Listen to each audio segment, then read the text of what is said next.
Just before this video starts, folks, I want to let you know about a little podcast I'm now doing with one of my friends, and we talk all things fighting. We also talk real life stuff, real life scenarios. So if you want to go down to the description and click that link, subscribe to that channel. It will be down there.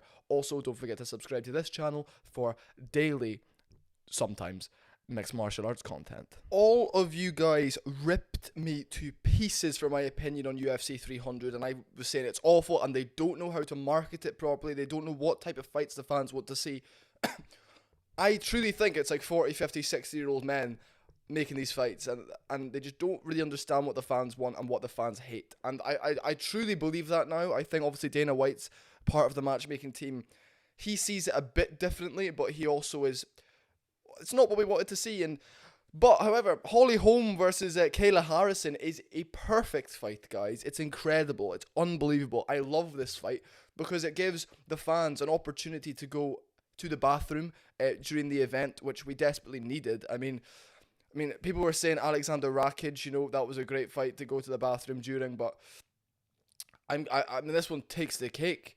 Holly Holm, known for being a 40-year-old woman who wins one, then loses two, then wins three, then loses one by holding women up against the cage. And Kayla Harrison, who is massively overrated, a very, very heavy, big lady, however, coming down to 135, who is a wrestler and who has no striking. And it's an affront. It's just ridiculous. It's crazy.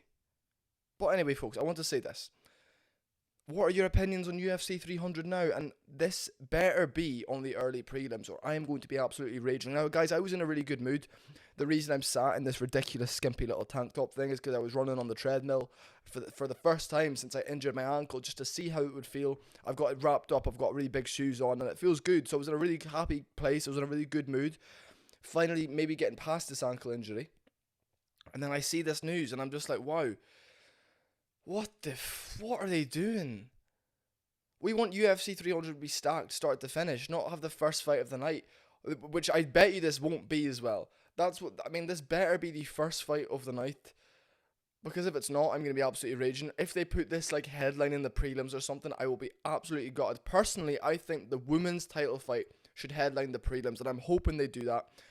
My last video was essentially me saying that, and I want to restructure how women's MMA is run, managed, and it's just, funnily enough, they make this fight within 24 hours of me releasing that. However, look, folks, it's not a good fight, because I think what they want to do is they've seen Raquel Pennington become champ, and they've said, look, Kayla Harris, we're going to give you Holly Holm, a 40-year-old, go out there, make a statement against her, hopefully, because Holly Holm's going to try hold her against the fence, and Kayla Harrison, guys, if you didn't know, is a two-time judo world champion in the US, won each year in a row, 2 years in a row, and she did that at 170 pounds, 77 kg, and now she's dropping down to 61, and she's never been this light in her career before. She previously fought at 155. She's a really big lady in the PFL. I just think they want... if she goes out there, Holly Holm tries grabbing her, Kayla's a bigger lady, flips her over, gets her in a crucifix or something like that, and wins a really dominant decision, they'll just say, look, fight Pennington, you're a 16-1 women prospect who has lost her last fight, but that's not the point. If you're 16-1, that's a really good stepping stone, folks. I just want to say this. I don't think Holly Holm's really got a chance in this fight. She's a bit old, a bit slower.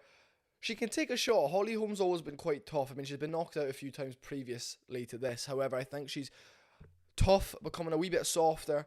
But Holly Holm is a world elite boxer and kickboxer, and you can't forget that. However, recently she's just not been utilising those skills because she's not as fast. She doesn't throw as many feints. She's truly not as diverse of a mixed martial artist as I would like her to be. But you can't discredit Holly Holm for being 40, still doing this, making good monies on a good contract. Probably this could be her last fight if Kayla Harrison goes out there and destroys her. UFC 300 is a perfect place to retire, and I kind of feel like the UFC know that.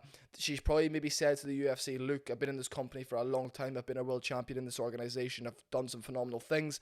Can you please put me on UFC 300? I'll fight anyone, anytime, anywhere on UFC 300, any place on the card. Win or lose, Perfect place to retire. Thank you very much, Holly Holm, for everything. You 40-year-old legend. See you later. You can go back to sleeping with John Jones behind his wife's back. I'm joking. That probably never happened, but maybe it did. You never know. And that would be a perfect place, I think, for Holly Holm to retire. However, if Kayla Harrison goes out there, wins on a big stage like 300 dominantly against a big name like Holly Holm, the UFC might just say, look, Kayla, you're fighting Pennington next because you're a big name, you're a big star, you've done a lot outside the organization. And it's women's MMA, so it doesn't necessarily matter. However, whatever. I just... Look, I'm just worried about 300. We haven't got the 2 title fights that are going to be on there. We know one of them will be Leon Edwards versus someone. I would love them, guys, more than anything, to surprise us with McGregor Chandler. Because Dana White said he's got no idea what McGregor's talking about coming back in June. When McGregor's ready to fight, he will fight. And Chandler was in Florida, and he said he did kind of like a pre-camp out in Florida, and he'd go back and forth every few weeks, just staying in good shape before June when he fights McGregor. However, if they surprise us with Chandler McGregor, that would be absolutely brilliant. I don't think they will. I massively doubt they will. But it would be what this card needs, and it would make a lot of sense of why they haven't announced the main and co-main event yet. I mean, matchmaking's every Tuesday, so we get announcements Tuesday night America time, like morning time UK time every Wednesday, which is what we got today. Hoping next week, a week today, we'll have the main event for 300. I can't see who it's going to be that's going to blow the roof off anything. Even if Pereira was the main event, they just wouldn't hit the same. I was expecting Jones, McGregor, Chandler, something like that. And I think potentially if they surprise us and just say, we got you, we fooled you, the Mac is back, UFC 300, that would be such a perfect end to McGregor's arc. And I feel like if they did that, it would be incredible. I might make a whole separate video on are they going to surprise us with it, because if they do, that will be phenomenal. But as I said, Kayla Harrison versus Holly Holm is a terrible fight for 300. However, it's a good fight for the women's bantamweight division, to be honest. Gets Kayla Harrison in the mix. We'll see what she looks like against an old Holly Holm. Holly Holm's big though. Holly Holm is strong. However, I just don't think she's got the spring in her step as she used to. I think Kayla Harrison's going to go out there and be too big for Holly Holm, and is going to unfortunately ruin Holly Holm's career. But I say ruin. Holly Holm's a legend. I do actually really like Holly Holm. And we're going to see what happens. UFC 300 actually is very close now, 3 months' time. They need to announce a main event. It's almost 12 weeks out. So, I mean, that's weird to think about. UFC 300 is almost 12 weeks out. I think hey Siri, how many weeks until April 13th? 11 weeks and 2 days. Wow. We have 11 weeks and 2 days till UFC 300, so they need to announce it next week, hopefully. I'm sure the fighters that are competing will know anyway, but let's stop talking about it. Terrible addition to UFC 300. Fuck the UFC. Love them to pieces, though, obviously. Goodbye.